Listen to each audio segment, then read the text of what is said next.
Right ఇక big breaking చూస్తున్నాం. అమరావతి చట్టబద్ధత బిల్లుకు లోక్సభ ఆమోదం తెలిపింది. బిల్లుకు వైసీపీ మినహా అన్ని పార్టీలు కూడా మద్దతు తెలిపాయి.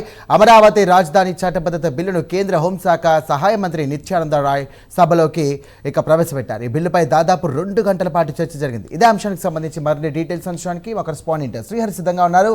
శ్రీహరి, చెప్పండి, రాజధాని అమరావతికి సంబంధించి కూడా చట్టబద్ధత లభించింది, అలాగే ఆమోదం కూడా తెలిపింది. దీన్ని ఏ విధంగా చూడొచ్చు? అలాగే వైసీపీ నాయకులు కానీ వైసీపీ ఎంపీలు ఎందుకు దీనిపైన కూడా వాళ్ళు తమ నిర్ణయాన్ని చెప్పలేకపోయారు?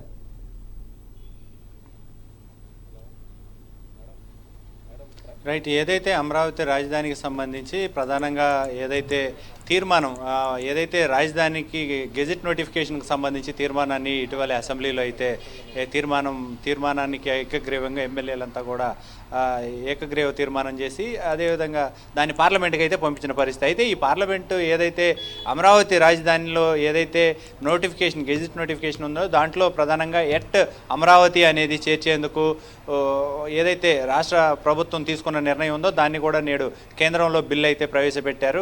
ఆ బిల్లును కూడా కేంద్ర ప్రభుత్వం ఆమోదించడంతో పాటు అదేవిధంగా సభ్యులంతా కూడా ఆ బిల్లుకు ఆమోదం తెలపడం, దీంతో పాటు ఏదైతే ఈ బిల్లును రేపు రాజ్యసభలో కూడా ప్రవేశపెట్టి వెంటనే దాన్ని ఆమోదయోగ్యం పొందే క్రమంలో ముందుకైతే వెళ్తున్న పరిస్థితి కనబడుతుంది. అయితే ఈ నేపథ్యంలోనే అమరావతి రాజధాని ప్రాంతంలో ఉన్న రైతులంతా కూడా ఆనందాన్ని వ్యక్తం చేస్తున్న పరిస్థితి.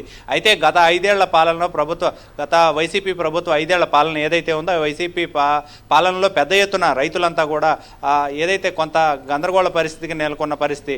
అయితే ఏదైతే తమ భూములు అంటే తమ బిడ్డల కన్నా ఎక్కువగా అభిమానించే భూములు ఏవైతే ఉన్నాయో ఆ భూములన్నిటిని కూడా అమరావతి రాజధాని కోసం రాష్ట్ర విభజన తర్వాత ఇక్కడ ఏదైతే అమరావతి రాజధాని ఏర్పాటు కోసం ఇచ్చిన భూములు ఉన్నాయో ఆ భూములన్నీ కూడా అభివృద్ధికి నోచుకోకపోవడం, అదేవిధంగా 3 రాజధానుల పేరుతో పెద్ద ఎత్తున ఒక డ్రామా ఆడటం అనేది ఏదైతే ఉందో ఇదంతా కూడా రైతులంతా కొంత తీవ్ర ఆగ్రహాలకు వ్యక్తం చేసిన పరిస్థితి.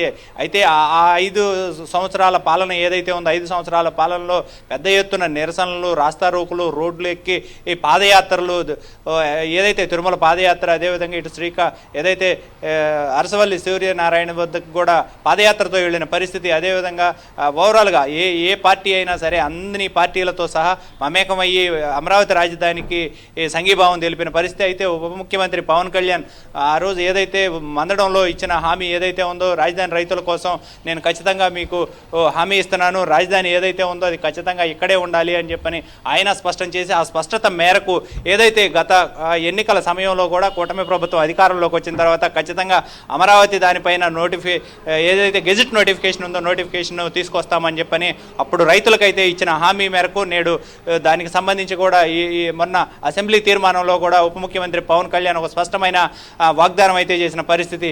ఎప్పటికీ అమరావతి రాజధాని ఇక్కడే ఉంటుంది, ఇక 3 ముక్కల ఆటలకి చర్మగీతం పాడాలి అని చెప్పని ఆయన అయితే స్పష్టమైన నినాదం ఆయన ఇచ్చారు. ఈ నేపథ్యంలోనే అమరావతి రాజధాని అనుకోవచ్చా?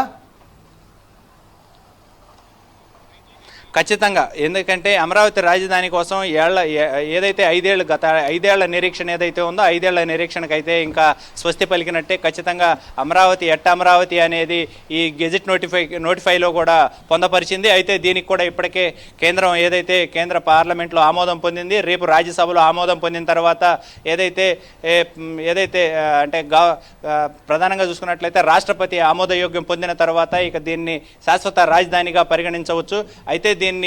అయితే రేపు రాజ్యసభలో ఆమోదం పొందిన తర్వాత మరోసారి ఏపీ అసెంబ్లీ సమావేశాన్ని కూడా ఏర్పాటు చేసి ధన్యవాదాల తీర్మానాన్ని కూడా పెట్టాలని చెప్పని రాష్ట్ర ప్రభుత్వం భావిస్తుంది. అయితే ఈ నేపథ్యంలోనే ఇటు అమరావతి రాజధాని రైతులతో పాటు యావత్ తెలుగు రాష్ట్రాల ప్రజలు ఎవరైతే ఉన్నారో అమరావతి రాజధాని ఏదైతే ఆంధ్రప్రదేశ్ విభజన తర్వాత పూర్తిగా అమరావతి రాజధానిని అయితే ఏదైతే అమరావతి రాజధానిని శాశ్వత రాజధానిగా పరిగణించే దాంట్లో అయితే కూడా అందరూ కూడా ఏదైతే ఆనందాన్ని వ్యక్తం చేస్తున్న పరిస్థితి అయితే కనబడుతుంది.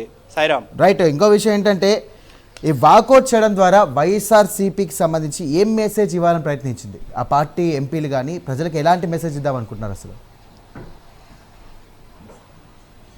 ఖచ్చితంగా. ఎందుకంటే వైసీపీ ఎంపీలు దీనికి సంబంధించిన బిల్లులో పాల్గొంటామని చెప్పిన ఒక పక్క ఒక రకమైన ఒక ఇండికేషన్ ఇస్తూ, మరో పక్కేమో దీనికి సంబంధించి ఈ అడ్డుపడుతున్న పరిస్థితి కొంత నెలకొందంటూ కూడా ఇప్పటికే కొంత రాజధాని రైతులతో పాటు తెలుగుదేశం అదే కూటమి నాయకులంతా కూడా పెద్ద ఎత్తున ఆరోపిస్తున్నారు. అయితే దీంట్లో ప్రధానంగా కూటమి ప్రభుత్వం ఏదైతే ముందుకు తీసుకువెళ్లాలనుకుంటుందో దాని ప్రతి దాన్ని కూడా అడ్డంకిగా మారి అడ్డుపడాలనే ప్రయత్నం అయితే వైసీపీ చేస్తుందని చెప్పని ఇప్పటికే నాయకులంతా పెద్ద ఎత్తున ఆరోపిస్తున్నారు. అయితే ఈ నేపథ్యంలోనే బొత్స సత్యనారాయణ నిన్న మాట్లాడుతూ కూడా ఏదైతే అమరావతి రాజధానికి సంబంధించి ఇప్పుడు ఎమ్మెల్యేలు అంటే ప్రభుత్వానికి అధికార పార్టీకి ఎక్కువ మంది ఎమ్మెల్యేలు ఉన్నారు కాబట్టి బిల్లు పాస్ చేసుకున్నారు. అదే శాసన మండలిలో పెట్టుంటే దీనిపైన పెద్ద ఎత్తున విమర్శలు చేసేవాళ్ళం కాబట్టి దాన్ని బిల్లు పాస్ అవ్వదు కాబట్టి అందులో పెట్టలేకపోయారు అని చెప్పని కూడా ఇప్పుడు ఏదైతే వాళ్ళ వైఖరిని కూడా కొంత వాళ్ళు స్పష్టం చేసుకుంటున్న పరిస్థితి.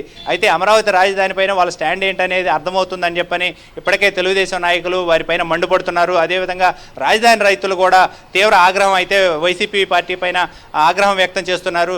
సజ్జల మాట్లాడేదానికి జగన్ మాట్లాడేదానికి ఒకదానికి ఒకటికి పొంతన లేకుండా ఒకరేమో రాజధానికి అనుకూలం అంటారు, ఒకరేమో రాజధానికి అనుకూలం అంటూనే రాజధాని ఏదైతే ఉందో దాని బిల్ పాస్ చేసే రోజు తీర్మానం పెట్టే రోజు కనీసం అసెంబ్లీ సమావేశాలకు కూడా ఎందుకు హాజరు కాలేదంటూ కూడా రాజధాని రైతులు అదేవిధంగా తెలుగుదేశం పార్టీ ప్రతినిధులు అయితే ప్రశ్నిస్తున్న పరిస్థితి. అయితే ఏదేమైనప్పటికీ నేడు ఏదైతే పార్లమెంట్లో బిల్లు ఆమోదం పొందడం తర్వాత రేపు రాజ్యసభలో ఇది ఆమోదం పొందిన తర్వాత ఏదైతే రాష్ట్రపతి ఆమోదం పొందిన తర్వాత పూర్తిగా ఏదైతే అమరావతి రాజధాని ప్రాంతంతో పాటు యావత్ ఆంధ్రప్రదేశ్ ప్రజలంతా కూడా దీనిపైన ఆనందోత్సాహాలను అయితే అంటే ప్రధానంగా చూసుకున్నట్లయితే ఆనందోత్సాహాలతో మునిగి తేలే పరిస్థితి అయితే కనబడుతుంది. సాయిరామ్. రైట్, ఒక విధంగా చూసుకున్నట్టయితే ఇది ఒక నిజంగా చెప్పాలంటే అమరావతి చట్టబద్ధత కల్పించడం అంటే పెద్ద ఒక ఘనమైనటువంటి ఒక అంశమే చూసుకోవాలి. బట్ వైఎస్ఆర్సీపీకి సంబంధించినటువంటి ఎంపీలు ఈ విధంగా చేయడం వల్ల ప్రజలకు ఏం మెసేజ్ ఇద్దాం అనుకుంటున్నారు, అలాగే దీనికి సంబంధించి కూడా ఎలాంటి స్టాండ్ ఉండబోయే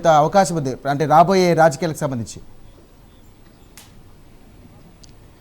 ఖచ్చితంగా. ఎందుకంటే వైసీపీ స్టాండ్ ఏంటనేది ఇప్పటి వరకు కూడా ఒక స్పష్టత ఇవ్వని నేపథ్యంలో ఆంధ్రప్రదేశ్ రాష్ట్ర ప్రజల ఆకాంక్ష అమరావతి రాజధాని. అయితే ఈ అమరావతి రాజధాని పైన స్పష్టమైన వైఖరి ఇవ్వకపోవడంతో ఈ చుట్టుపక్కల ఉన్న 2-3 జిల్లాలు ఏవైతే కృష్ణా, గుంటూరు, ప్రకాశం, ఏలూరు ఈ చుట్టుపక్కల ఉన్న 4 జిల్లాలు పెద్ద ఎత్తున ఈ సీట్లు కోల్పోయిన పరిస్థితి. అయితే ఈ నేపథ్యంలోనే ఏదైతే రానున్న రోజుల్లో మరోసారి ఇదే పునరావృతం అవుతుంది, ఈ ఎన్నికల సమయంలో ప్రజలు ఇచ్చే తీర్పు కూడా ఇలాగే ఉండబోతుంది అనేది ఇప్పటికే తెలుగుదేశం నేతలు చెప్తున్న పరిస్థితి. దీంతోపాటు ఏదైతే రైతులు పెద్ద ఎత్తున అంటే ప్రధానంగా ఇక్కడ వ్యాపారవేత్తలు కానీ రైతులు కానీ సామాన్య ప్రజలు కానీ అమరావతి రాజధాని వ్యవహారంలో గత 5 ఏళ్ళు ఈ రోడ్లెక్కి నిరసనలు తెలిపి ఏదైతే వాళ్ళు పడిన కష్టం, అదేవిధంగా పోలీసులు కూడా పెద్ద ఎత్తున లాఠీ ఛార్జీలు ఏదైతే ఉందో పోలీసుల పేరుతో కొంతమంది రౌడీలు కూడా అందులో చేరి మహిళలను అదేవిధంగా రైతులని పెద్ద ఎత్తున లాఠీ ఛార్జీలు చేయడం, ఇష్టానుసారంగా కొట్టడం, ఇవన్నీ కూడా ప్రజలంతా ఇవన్నీ గమనించిన తర్వాత ఇలాంటి పాలన మరోసారి వద్దు అనే స్థాయిలోకి వెళ్ళిందంటే దీన్ని ఒకసారి అంటే ఉన్న క్షేత్రస్థాయి ఈ రియాలిటీ ఏంటనేది వైసీపీ కూడా కొంత ఆలోచన చేసి దీనిపైన ఒక స్పష్టమైన వైఖరి ఇస్తే బాగుంటుందని చెప్పని ఇప్పటికే కొంత వైసీపీ నాయకులు కూడా చెప్తున్న పరిస్థితి. బయటికి చెప్పుకోలేకపోయినా కొంత వాళ్ళు కూడా పైకి చెప్పలేకపోతున్నాం, కాతే లోపల మా మనోభావాలు ఇలా ఉన్నాయని చెప్తున్న పరిస్థితి. అయితే కానీ ఏదేమైనప్పటికీ కొంత వైసీపీ అధిష్టానం కూడా దీనిపైన పునరాలోచన చేస్తే బాగుంటుందని చెప్పని రాజకీయ విశ్లేషకులు కూడా దీనిపైన చెప్తున్న పరిస్థితి అయితే కనబడుతుంది. Right, thank you Srihari.